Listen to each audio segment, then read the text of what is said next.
ભક્તો આ ગુણ છે ને મને કચ્છના ભક્તો બહુ ગમ્યો. ગમે એટલી મેરાય હોય, બાકી 50 જાણે રૂપિયા તો 50 જાણે. મેં હમણાં ઘર સભામાં લગભગ નથી કીધો પ્રસંગ, પણ મોટી કથામાં કીધો છે. એક ફેર અમે ઘણા વર્ષો પહેલા ફોટડી ગામ ગયેલા. ફોટડી કોટડી ત્યારે યાદ નથી, બેમાંથી એક ગામમાં ગયેલા, બહુ વર્ષો પહેલા, 20-22 વર્ષ પહેલાની વાત કરું છું. બહુ મોટું મંદિર બનતું હતું. મેં એક દાદા તગારા માથે લઈ લે અને કામ કરતા હતા.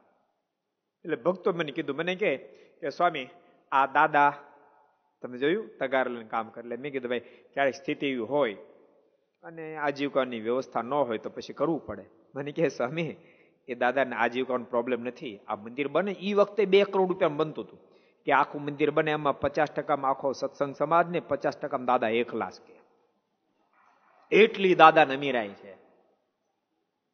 અને દાદાને ત્યાં ખેતરમાં વાડીમાં નોકરો કામ કરે. એનું આફ્રિકામાં મોટું કામ છે, ઇંગ્લેન્ડ મોટું કામ, ન્યાય નોકરો કામ કરે છે. ધંધા બિઝનેસમાં નોકરો લાગેલા છે. અને અહીંયા દાદા જાતે તગારો ઉપાડે છે. 1-2 ફેર દાદાને કીધું, દાદા તમે જાતે તગારો ઉપાડે કરતા માણસોને મોકલી દેજો ને. ત્યાં દાદા કે ભજન અને ભોજન ઈ જાતે કરવું પડે, એમાં દાડિયા નો હાલે. આને અમીરાય પચાવી કહેવાય. મેં તમને 2-3 દાડા પહેલા નહોતું કીધું, ગોવિંદભાઈ ની વાત કરી હતી. 250 એકરમાં બગીચો, 6000 એકર જમીન એની પાસે.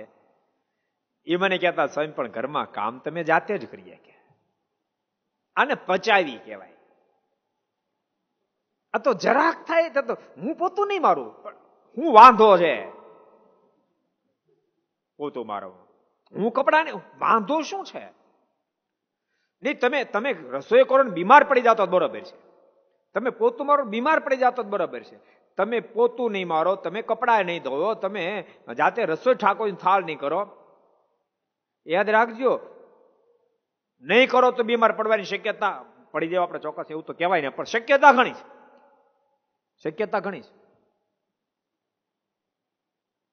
માટે મહેરબાની કરી ભગવાન સાથે નાતો જોડજો, બાપ પ્રેમ જોડજો.